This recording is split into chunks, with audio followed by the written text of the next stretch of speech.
Hi friends, నమస్తే. Welcome to healthy food life style. నేను మీ సుమాని. ఈరోజు మన లైఫ్ స్టైల్లో మల్టీగ్రెయిన్ పిండిని ఎలా తయారు చేసుకోవాలో చూపించబోతూ ఉన్నాను. ఈ మల్టీగ్రెయిన్ పిండిలతో జొన్న రొట్టెలు చేసుకోవచ్చు, కేక్స్, బిస్కెట్స్, బేకింగ్ వంటకాలు చేసుకోవచ్చు. పిల్లలకి మైదాతో కాకుండా ఈ పౌడర్తో చాలా డిఫరెంట్ వెరైటీ స్నాక్స్ ఐటమ్స్ కూడా చేసుకోవచ్చు. ఇవి బరువు తగ్గే వారికి బాగా ఉపయోగపడతాయి.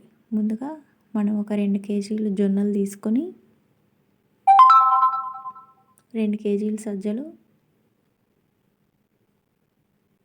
1 కేజీ గోధుమలు, 1 కేజీ రాగులు,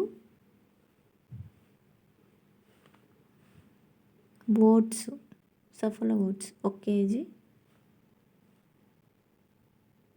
వీటన్నిటిని ఇలా మిక్స్ చేసుకొని కలుపుకొని శుభ్రంగా రాళ్ళు అవన్నీ ఏరి కడిగి ఆరబెట్టుకున్న తర్వాత మర పట్టించేటప్పుడు ఓట్స్ యాడ్ చేయాలి కడిగిన తర్వాత. ఇవి గ్యాస్, మలబద్ధకం ఉన్నవారికి, జీర్ణ సమస్యలకు బాగా ఉపయోగపడతాయి. Thank you for watching.